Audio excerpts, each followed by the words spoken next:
Up next, we're going to close the show with the headliner, Mark James Heath.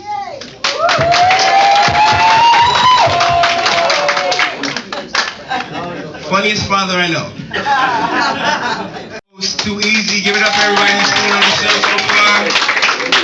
All these people are my favorite comedians that could come here on a Saturday and perform. No, man. I love it here. I love it here. I'm originally from the States. You can probably hear that in my voice. You picked that up, right? But I like it here a lot. I really like Toronto. I have to say that I'm kind of disappointed right now in the GTA in general, just because of all of the public shootings that you guys have been having over the past couple of years. I don't know if you know what it feels like to survive the south side of Chicago, to come up and almost get shot in Canada. Y'all trying to embarrass me and shit? I got people calling me like, hey dude, I heard there was a shooting in Scarborough. You alright? I'm like, man, are you calling me from America right now? About gun violence in Canada? Folks, take it from a person who's coming from a city with over 500 gun deaths in a year. You don't want that kind of reputation in your city. You really don't. You don't need a gunfight in a mall. Nobody wants to get shot at the food court. I'm not trying to die at the Tiki Ming. I already regret eating here. Now I got a stomach ache and a bullet wound. Alright, if you really got a beef with somebody, you really upset, you want to kill them, Google Map directions to their house. Yes. Alright? Let's just be real. What are you doing? Posted up in front of the Canadian Tire with a pistol? You gotta come in here sometime. They're having a sale on dehumidifiers. He lives in a basement apartment.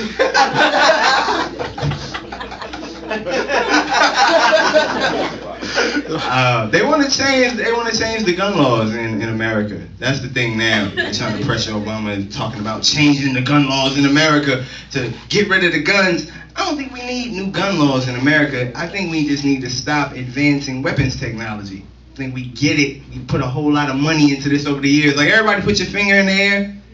Do like this. Okay, you're all mass murderers. That's how easy it is to shoot somebody. It doesn't take any sort of special skills. These dudes don't know how to operate these guns, and they're easy to operate. That's why I feel like we can let everybody have their guns. Just bring back the old-fashioned guns from the 1700s. You know what I'm saying? It's a little bit more involved. You can only fire one bullet at a time. You gotta load it in, load the gunpowder in, get a stick and a cotton ball. Different situation. Because right now, like I said, I'm from Chicago, Illinois. A confrontation on the street happens very quickly. It's like, what? You stepped on my shoe. But if he had an old-fashioned 17th century musket gun, completely different situation. Like, what? You stepped on my shoe. Hey, where you going?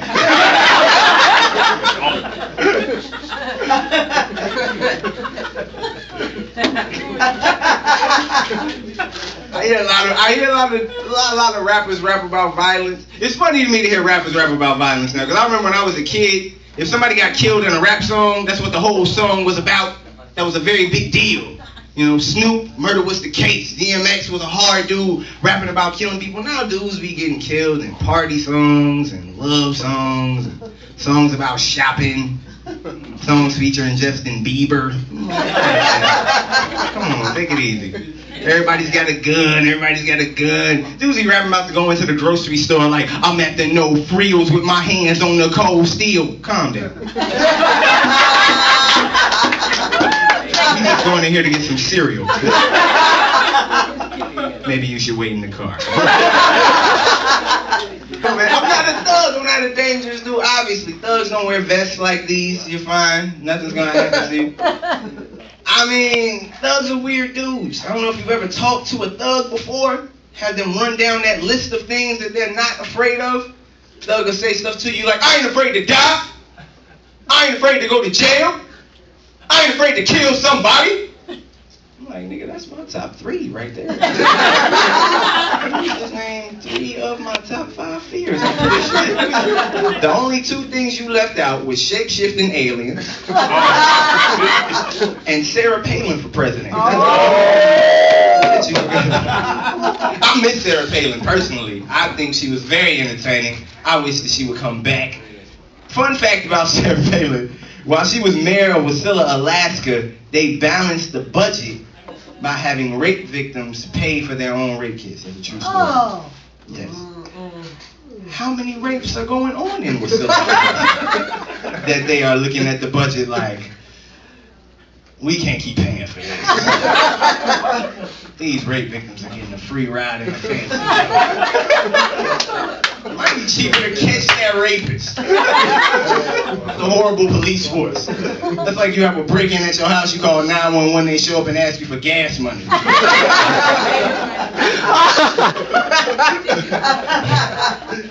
I'm not a tough guy. I'm not like a fighter and violent. I'm a grown man. I have 2 children and a wife. I have grown man beef, grown man problems. I don't get into it with dudes in the street. If I get into it with somebody, it's gonna be Rogers Wireless. You see what I'm saying? And you can laugh about that, but if I see somebody from Rogers Wireless in the club, I'm gonna bust them upside the head with an empty car seat. It's real out here in this. I'm not gonna pull a drive-by on any Bloods or any Crips, but I will pull a drive-by on the manager of my apartment complex. I'm not gonna yell out the hood, I'm gonna yell out my address. Apartment 24, blah, blah. Come fix my sink, motherfucker.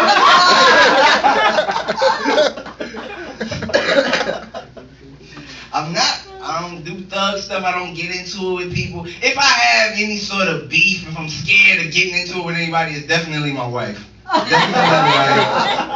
it's not on some physical fear type stuff. It's just understand, all right, rational people, normal people, people like ourselves. When you get upset, when you get angry, you fly off the handle, you do something crazy. My wife will get upset, get angry, sit down, and plan some crazy things to do so that there's a list of efficiency. Because me, I like to storm out. I'm a storm out type of a person. Because let's be honest about this. Arguing is really for couples that have some money. If you got a house, she can be mad in the living room. You can be mad in the bedroom. When you got a basement apartment, you standing in the corner talking to yourself like a 6-year-old. She get on my nerves. Every time I'm not talking to you. So I storm out, I go for walks, walk down the street, talking to myself, cursing, like, you know what, this is silly. You know, you put a lot of years into this relationship, you love this person, you got 2 kids. That's when you come back and find that all of your clothes have been set on fire. And you can't do that to a broke man, ladies, okay? Now I got to explain why I'm the only one working at Starbucks wearing flip-flops, pajama pants. Like, huh? Oh, it was a fire at my house. It was a small fire. It was contained in the closet. My side of the closet. Like I said, I'm 28. That's not old, but it's old in rap years. There's a weird generation gap in rap music. Like, all right, I don't know if you ever had a conversation with like a 17-year-old about some good rap music, but they'll say weird stuff to me like, how you gonna say Rakim is the best lyricist? How many times he been shot? How many times he been shot? How many times he been shot? I'm like, wow, when did getting shot and going to jail become like cool things to happen? We only do that with rappers. Rappers are the only group of entertainers that we will glorify them for the mistakes that they make. You'll never get into an argument with somebody like, man, how you gonna say Justin Bieber is better than Chris Brown? How many girls has he punched in the face? How many girls has he punched in the face? How many girls has he punched in the face? Never. Will never happen. That's why, I mean, I'm surprised at the type of, like, I don't listen to Flow. I'm going to tell you right now, I'm in your city, do not listen to Flow 93.5. Not only do they play garbage music, they'll play some old garbage. Like the other day, they played Yin Yang Twins. I was like, for real? You gonna play some 2005 bullshit? Like, that's amazing. It's just real. Exactly. The whisper song. I'm just saying, ladies in here right now, if you are in the club and a man whispers into your ear, hey bitch, where do you see my dick? Call security. That's not a love song, sweetheart. That is a death threat. Run for your life. Don't wind it up. Run for your life.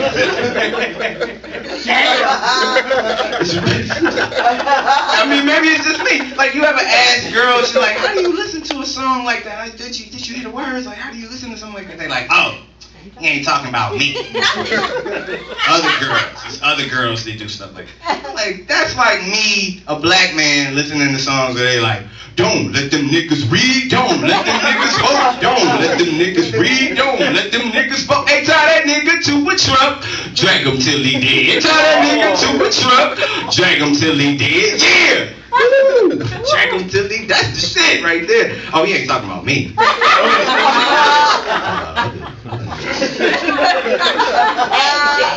Just like you remember them old, you remember back when they used to sell like music collections from different decades? They'd be like the 60s soul era, the 70s funk era.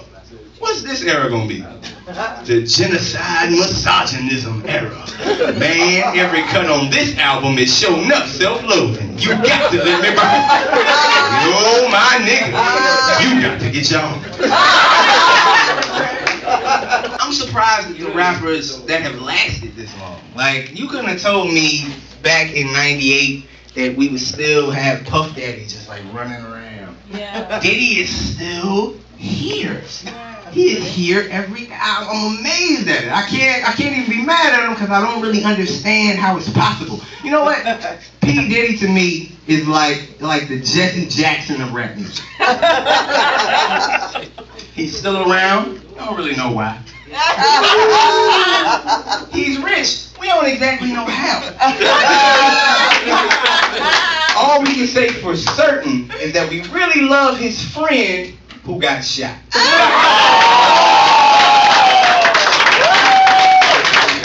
But there it is.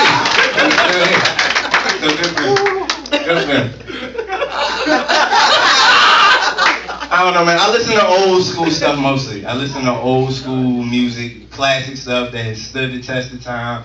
Marvin Gaye, Bob Marley, Stevie Wonder. Stevie Wonder is my dude. Stevie Wonder is my man, because Stevie Wonder is a lyricist, folks. Stevie Wonder got lyrics that will make you forget that Stevie Wonder is blind. Stevie got them lyrics that'll make you forget that this man has actually never seen anything in his entire life. Stevie will say something fresh to you like, lately I've been staring in the mirror.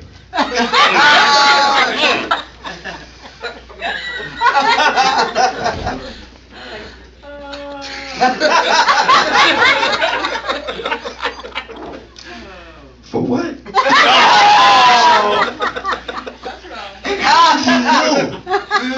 But I mean, Stevie Wonder's cool, but as far as R&B singers go, Stevie Wonder's not that great. Stevie Wonder's not that great. Because think about R&B singers. Stevie Wonder, ask yourself, how many 15-year-old girls has he peed on? How many 15-year-old girls has he peed on? How many 15-year-old girls has he peed on? That's an R. Kelly reference. I ain't never gonna forget about R. Kelly. I'm from Chicago, Illinois. R. Kelly, this is what really, really troubles me about the whole situation. Peeing on people. How is that sexy exactly? I'm the second oldest of 5 kids. I slept in a pissy bed many different times. I never felt sexy as a result. You know what I mean? Alright, we get together, okay? And I pee on you. I know that's right, because that's the last thing that we can do together that night. Because sister, you smell like pee. I can't even pee on her in my actual house. I have to take her out to the parking lot later on the car. It's not gonna work. That's just how music is in general. Music will give you a false impression of what sex is actually like. I'm married. I've been married for 9 years. I'm like, these dudes are lying. Sex is nothing like this. You hear rappers say stuff like, I made her come without even trying. That, my friends, is a lie. from the depths of hell. I'm here to tell you tonight that it takes effort and batteries. If you have big batteries. You know what I'm saying? I talk dirty to my wife like this. I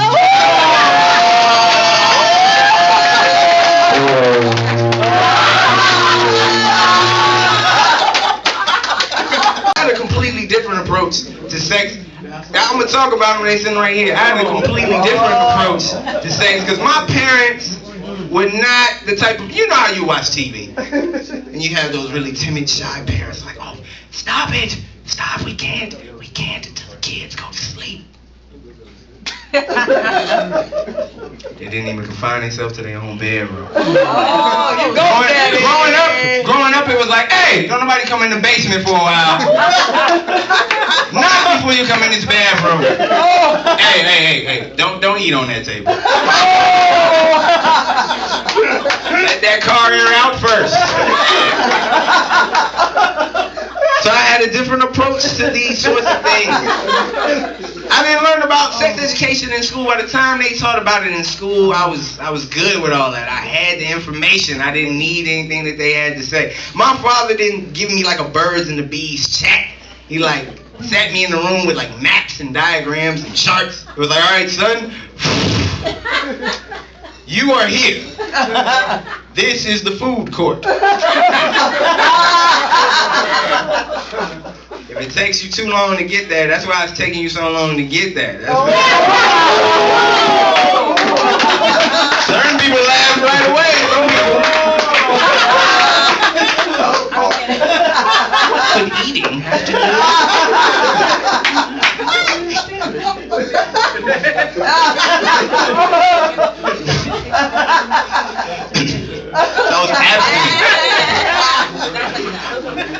So I was abstinent when I was in high school. And I always used to say it was because of my religion. But in reality, basically, in the neighborhood I grew up in, girls got pregnant like it was like Final Destination. It was like, oh my God, I had a bad dream. If we don't get out of this high school, we all gonna get pregnant. Like it was serious. It was a scary, scary sort of environment. So I was abstinent throughout high school, which is difficult for teenagers to do because most teenagers do that everything but sex sort of situation. Like they finger girls and make out and everything but have sex. And I'm like, making out? You know what making out is? When you in high school, you go over to a girl's house and kiss and rub and touch and get all heavy and then you go home.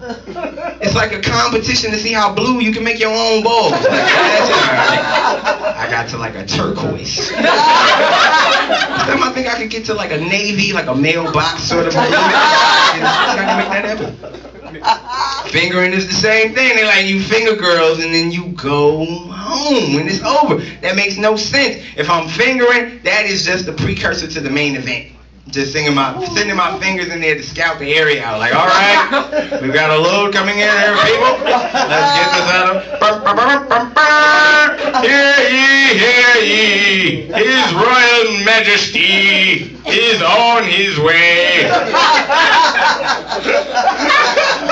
A lot of bad experiences with that on this side. Please don't bring that up.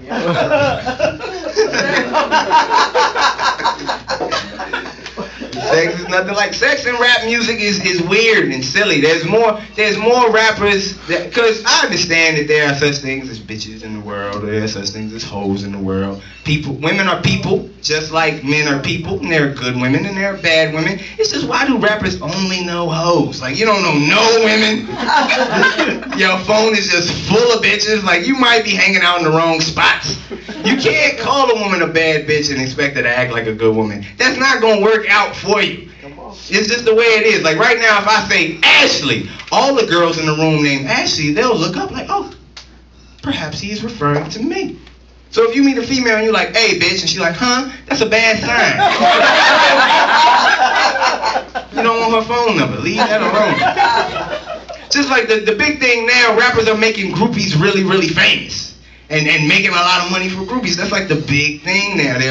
Groupies are getting more love than wives. It's just a fact in the rap community right now. Like Superhead is making a whole bunch of money. If you know who Superhead is, She goes by the name Karen. Her name is Karen Steffen. She used to go by Superhead, and she wrote all of these books about her experiences, where she even got paid up to like $10,000 to give oral sex to these like famous dudes. And everybody got mad at her. The whole rap community is mad at her. They're upset. And I'm like, first of all, this is the hip-hop community. If we can forgive Jay-Z for selling crack, I'm sure we can forgive this girl for sucking people's dicks. You know what I mean? Like, hey, if I had to choose between some crack and getting my dick sucked, it's not a hard decision. None of us in here have a problem with oral sex. We just don't like the fact that she was selling it. Crack cocaine is not an appropriate gift. I can't get crack cocaine for an anniversary present. I'm mad at you for paying $10,000. You messing it up for everybody. I'm married. All I gotta do is take the trash out without being reminded. You really making it hard for people.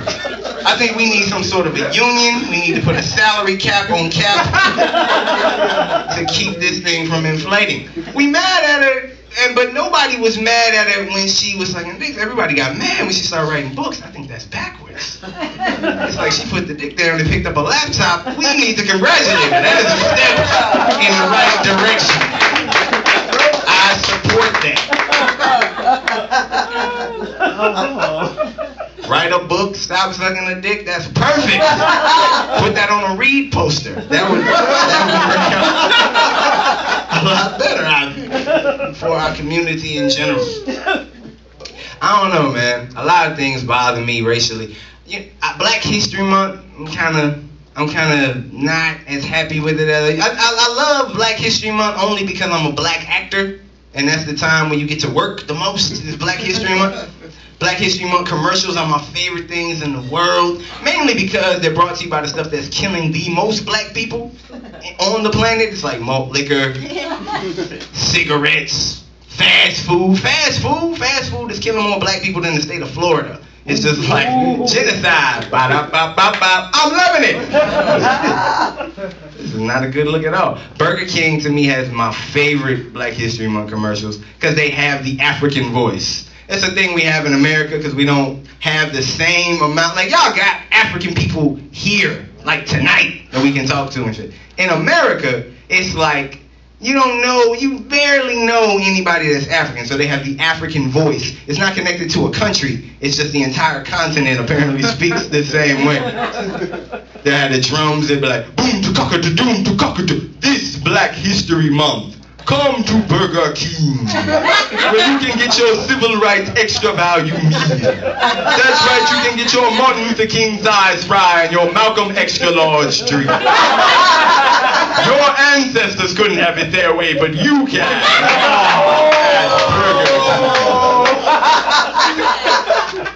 That's rude.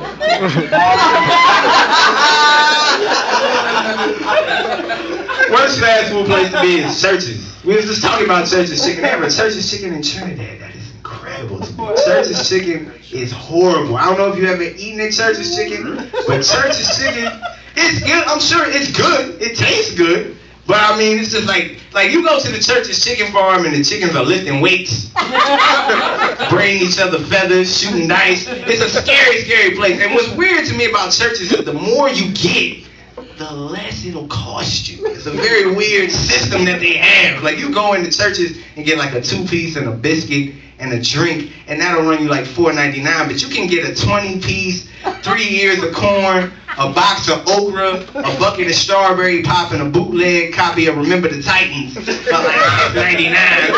doesn't add up at all. What kind of math is going on in this place? There's a place in Knoxville, Tennessee, where they have a churches connected to a White Castle. I'm like, wow, that is like a crack house with a liquor store in the back. That is incredible.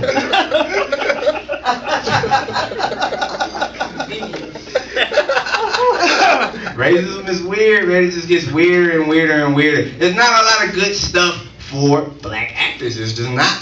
You go throughout history, and it's just not the same kind of stuff for black actors. Like blaxploitation movies. I grew up watching blaxploitation movies, and they had good stories, but they were just horrible movies. Like, even the ones that were supposed to be good, like, oh, Shaft was good. I'm like, Shaft Shaft is like, he went to Africa. It's like, how did Shaft go to Africa with a turtleneck and a leather jacket on? That was not the best most sort of comic book sort of a plot. Have a girl chained up in the basement. You'll never get away with this, sucker. Shaft is on his way. I think not. But now that we have you, first we'll turn this crank, which will snap the plank. That'll boot this marble right down the chute. Now watch it roll and hit the pole, which knocks the ball into the rub-a-dub-dub. That'll hit the man into the pan. Oh no, Shaft! That's right, you jive turkey. Turn to TCBY. Take care of business, y'all.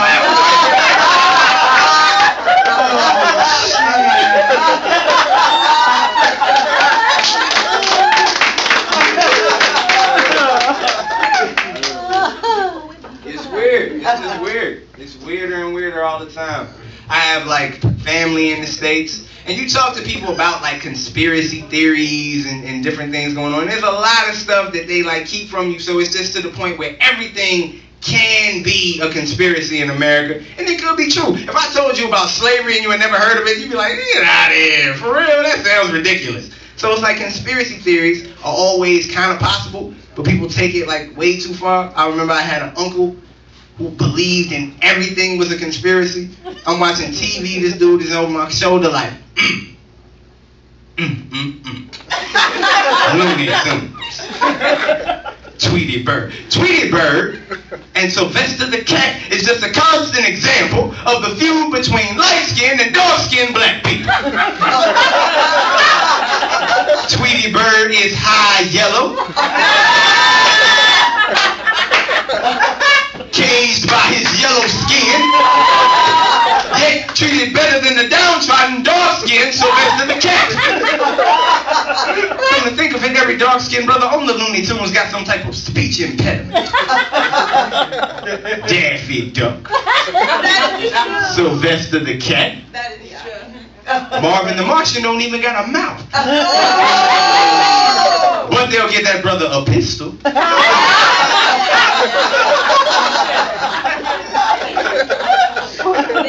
Wile E. Coyote is an engineering genius. Yet the white man has him out in the desert chasing after some chicken.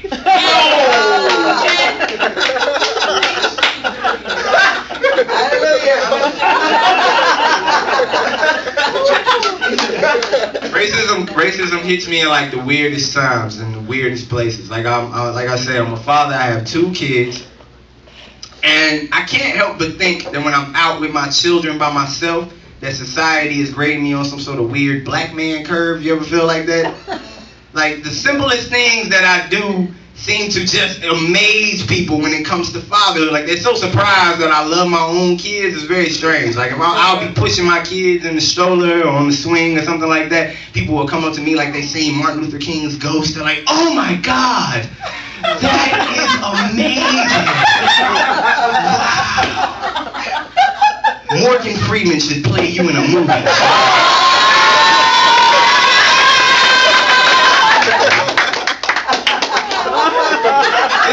It's hard being a father. It's hard being a father, actually. I have my oldest is 3, my youngest is 1, so I'm new to the fatherhood thing. Like there are things you don't want to say around your kids. You want to keep them from learning certain things too quickly. So we have a code now in the house, but it's a new code. You know, it's only a couple years old. I don't understand the code yet. We really need to iron it out. The other day, my wife comes up to me and says, when you go to Walmart, pick up some C words. I'm like, what dirty word starts with C? They sell coochies at Walmart? That's terrible. Remember I saw that documentary on them? We should really stop shopping at Walmart. They are selling sweatshop made coochies. They ought to be ashamed. She's like, no, not that C word. She spelled it out. COOKIES. I'm like, oh, that's right. We can't sell cookies around the babies. And it's not because I don't want to deny her cookies. I deny her stuff all the time to feel powerful. It's just that when she hears the term cookie, she's really gonna freak out. She's really gonna lose her mind and hop around the house for the next like 5 minutes like cookies, cookies, cookies, cookies, cookies. So now it sounds like a Kesha song in my house for the rest of the afternoon. It's very annoying. and will.i.am producing some music. I try really hard not to use that word. Plus, it's also very like, you get a little sick in your spirit when you accidentally call one of your kids a nigga. It's a very hard thing. You always do it under your breath, like, when will you niggas go to sleep?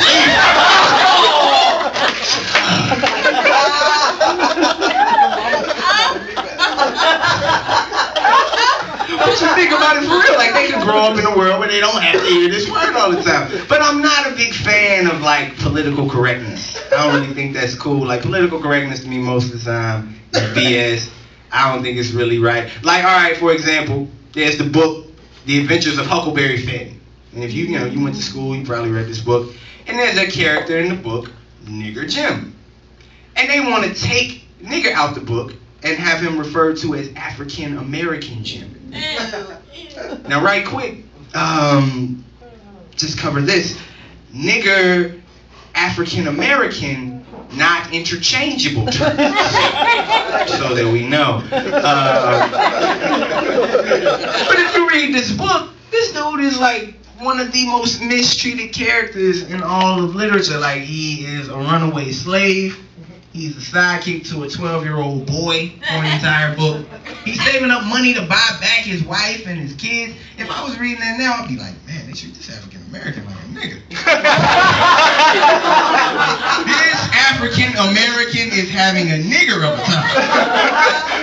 It's an ugly word. It's an ugly situation that he had to deal with. It's a very ugly sort of a thing. We can't sweep that under the rug. That would be like you reading the Diary of Anne Frank and they changed the word concentration camp with summer camp.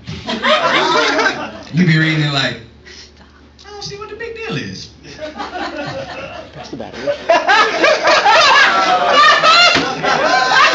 Whatever, that shit is hilarious. Yeah, you understand. This is the sensitive side of the room. They're like, hey, we just came from sensitivity training. We don't like any of these jokes. The older people are laughing. Oh man, but I appreciate you guys coming out, man. This has been an extremely, extremely fun show. I'm Mark James Heath. You guys have a good night.